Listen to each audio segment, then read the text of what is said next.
I think that it was there, the age discrimination or the lack of trust because you're young, but I also think that they were willing enough because they know that it's the younger generation that's really tech savvy.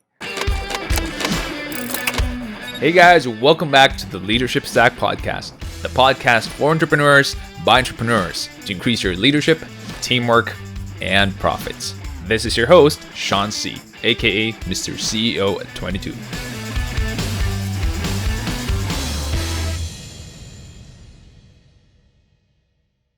Since you started your business at a very young age, how did you make your clients trust you? Does age discrimination still exist? This episode is partnered up with Armoury.ph. That is ARMOURY.ph.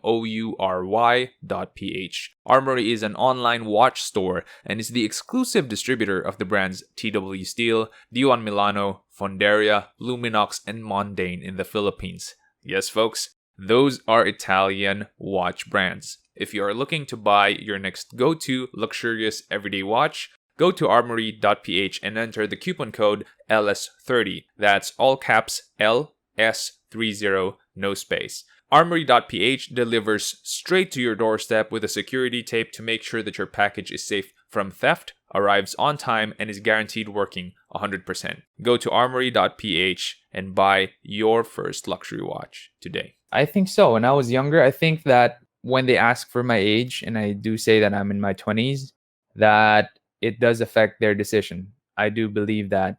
But then again, SEO was a very blue ocean before. Not a lot of people knew what it is. And those who wanted to do it during that time, early 2010, those people were forward thinking. They were early in the market, early adopters. So they were ready to try out someone who's in his 20s.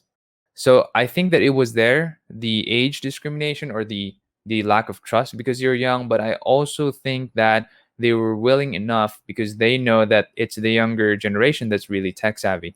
And it's the younger generation that's really going to be knowing what SEO is and how to do it. How I made them trust me is whenever they have questions, I make sure to answer them with integrity and honesty. So you just look them in the eye and say what the answer is. And how you get to that level is you study a lot, you experiment a lot. I was extremely obsessed with ranking in SEO, and I studied the ins and outs actually from way back when up until today. And whatever it is that I learned then, I think that a lot of them you can't learn deeply now because there's a lot of stuff now that they would tell you, but the foundational truths are not being pronounced. So there are a lot of things that I know that are valuable, and they saw that and they felt that, and then they saw the results as well. And I was able to partner with the biggest brands here in the country and produce results for them as well. So that kind of snowballed into other clients trusting me even if I was in my early 20s. I'm 32, so I just turned 30 a couple of years ago. So I think that the portfolio did me a lot of good. So you have to build that portfolio. How can a hobbyist increase his or her credibility to their potential clients? If you have a portfolio, I think that is the best way. You have to have a portfolio of past projects that you've done. It has to be impressive, of course. Big brands or good brands would help a lot.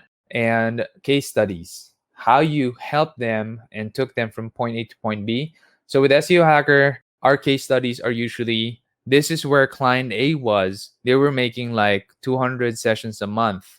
And when we came in, they're now making 200,000 sessions a month. And that's huge. And they're making millions out of that when they were making zero before. So that kind of case study and how I wrote it and how I had it designed is a big deal. And we close deals that way. So that should help you out, especially Sarah. I know that you are very good with graphics and video. I'm 100% sure you can do a portfolio. If you're finding it difficult, then get in touch with me. That is why we have the Discord channel. I can help you out. Just let me know if you want to check out our portfolio as well. That could be a template for you, and you could do an easy one, no problem. How do you maintain great relationships with your clients? Do you talk to them regularly? How often?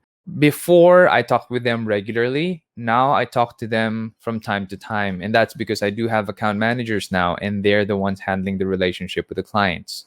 Usually the client would also have their counterparts in the team. And so my account managers would be the one facing that counterpart and building the relationship with them.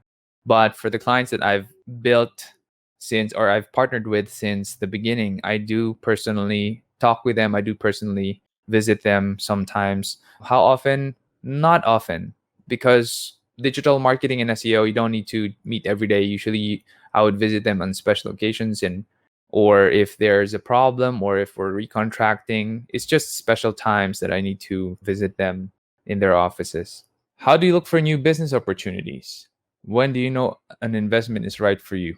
When there's a problem and there's market demand, I think that is a very good opportunity. So if people are finding it hard to buy something, to hire something, to purchase a product, hire a service, and there is a demand, so a lot of people are looking for it, I think that it is a good business opportunity.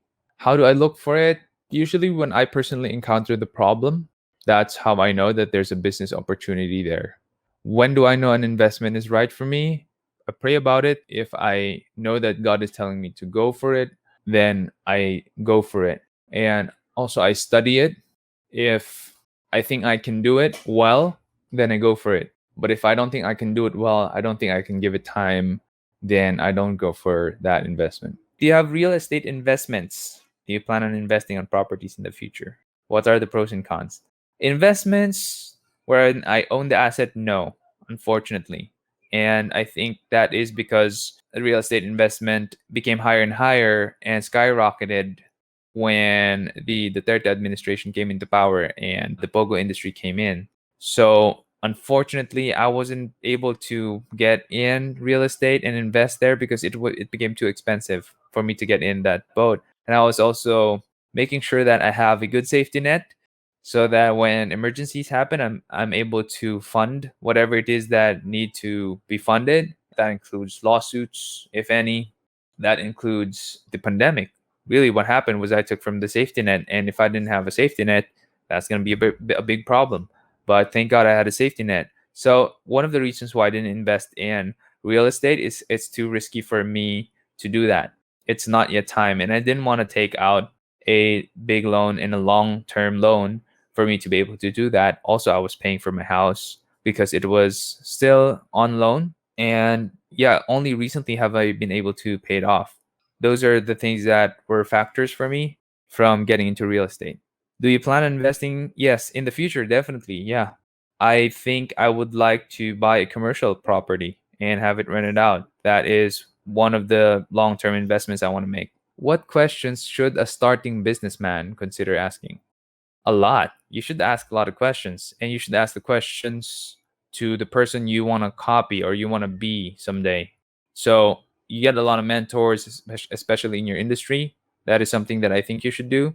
And ask anything and everything that you think is important for you to start your business well and to grow it right. Hiring, firing, getting your first office, salary range, when should you pay yourself, when should you get insurance. There are so many questions, so just list it down and just ask it from mentors in your circle of influence, people who are successful, people who you want to emulate. Is it better to find a mentor with the same gender as you? Generally yes, but it's not necessary or critical. I think as long as you're, it should be a mentor-mentee relationship, right? The guy teaching you, especially online lang via Zoom, you have to have your boundaries. So only ask questions about business and work. Don't share personal problems, especially relationship problems. That I think is a no-no. So if you're gonna find a mentor with different gender, with the opposite sex, let's just use the opposite sex now. Make sure that you only talk business. The questions that you have are prepared beforehand. May handa ka ng tanong. Don't ask questions that are not relevant to your business or your career growth. And it's not necessarily a case that they'll always 100% agree, but what they need to do coming out of that meeting is say, okay, this is the company vision. It's not necessarily my vision versus your vision. This is the company vision. We're all working towards this one thing. Everybody get on board. And that's the biggest challenge, is trying to get some of those more minor details lined out. But the idea is just to keep it simple.